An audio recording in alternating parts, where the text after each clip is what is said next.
Setahun sudah berlalu sejak sore itu. Sore di mana aku ngerasa semua duniaku runtuh di depan mata. Dan anehnya, waktu berjalan begitu cepat.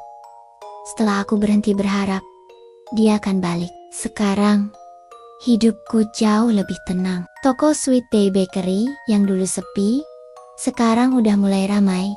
Aku bahkan buka cabang kecil di ujung jalan. Bareng Sinta, yang akhirnya balik kerja tetap di sini. Setiap pagi, aroma kue dari oven menyambutku dengan hangat. Rasanya beda. Bukan cuma wangi gula dan coklat, tapi juga wangi ketenangan yang dulu gak pernah aku punya. Aku juga mulai punya rutinitas baru. Suka duduk di kursi depan toko setiap sore, sambil minum teh. Lihat anak-anak kecil main di taman seberang. Kadang aku senyum sendiri, ngelihat hidup bisa sesederhana itu. Dan kalau ada pelanggan tanya, "Mbak Rani udah punya pacar belum?" Aku cuma ketawa. Lagi sayang sama hidup dulu, Mbak. Aku pikir aku gak akan pernah sembuh dari luka waktu itu. Tapi ternyata manusia memang punya cara sendiri buat pulih. Pelan-pelan, tanpa sadar, sampai akhirnya suatu pagi aku sadar. Rasanya udah gak sakit lagi. Dimas udah bukan luka, dia cuma bagian dari cerita yang udah selesai kubaca. Tapi hari itu, sesuatu terjadi. Sore yang biasa, langit mendung ringan, toko udah mau tutup. Aku baru aja mau nyapu lantai, waktu bel toko berbunyi. Suara yang udah lama gak kudengar tiba-tiba muncul lagi.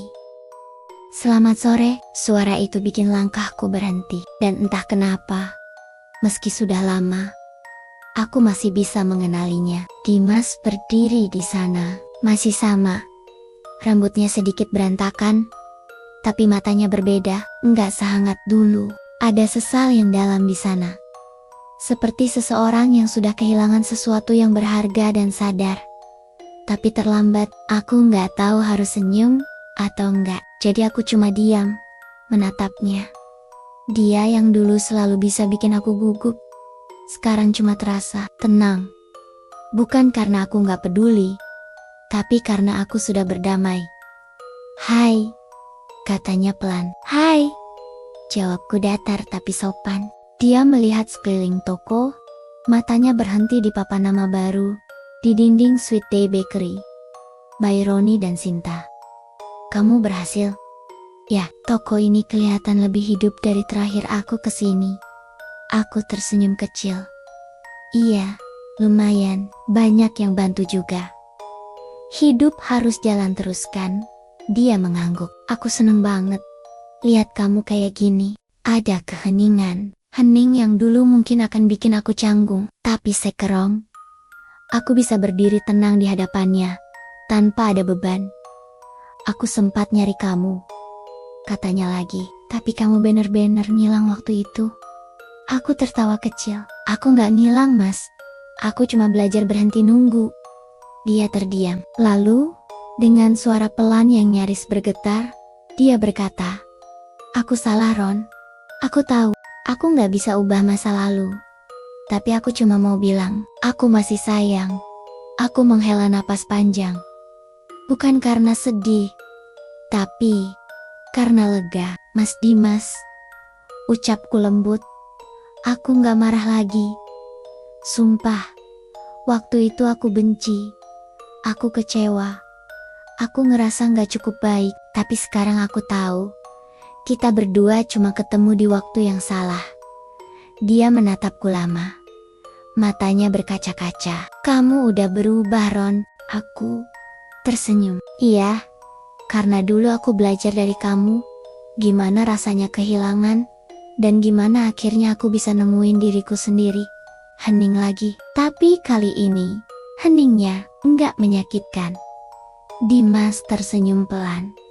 Langkahnya mundur sedikit. "Aku doain kamu selalu bahagia, Ron." Aku mengangguk. "Aku juga. Semoga kamu nemuin orang yang bisa kamu perjuangin tanpa nyakitin siapapun." Dia menandak, menatap lantai sebentar, lalu berkata, "Aku rasa aku udah nemuin orang itu." Aku mengerutkan kening sedikit tapi dia buru-buru menambahkan, Tapi bukan cewek lain, orang itu.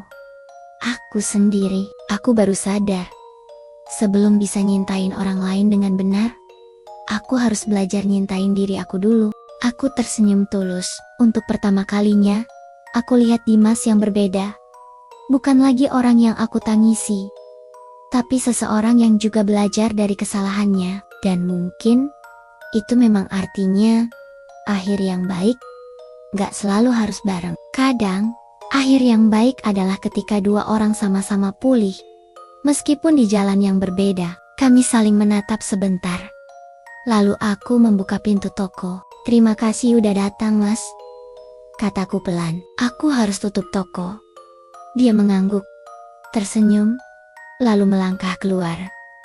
Sebelum pergi, dia sempat berbalik. "Kamu tahu, Ron, kamu dulu bilang, aku datang saat kamu paling percaya. Tapi sekarang aku sadar, kamu juga datang di hidupku saat aku paling butuh disadarkan." Aku menatapnya, kali ini tanpa air mata, cuma sebuah senyum kecil yang tulus. "Makasih, Mas. Semoga kita sama-sama tenang ya." Dia pergi, dan aku berdiri di depan pintu, menatap langit sore yang mulai berubah warna. Ada rasa aneh di dadaku, bukan sedih, tapi damai. Mungkin karena akhirnya aku bisa melepaskan tanpa rasa kehilangan. Aku menatap langit, tersenyum sendiri. Kadang Tuhan memang gak ngasih orang yang kita mau, tapi ngasih orang yang bisa bikin kita belajar tentang arti percaya, sakit, dan sembuh. Dan setelah semuanya, aku cuma bisa bisik pelan pada diriku sendiri, "Terima kasih udah datang, Dimas. Tapi sekarang, aku baik-baik aja tanpamu." Sore itu, lampu toko pelen-pelen menyala, dan untuk pertama kalinya, aku benar-benar merasa damai.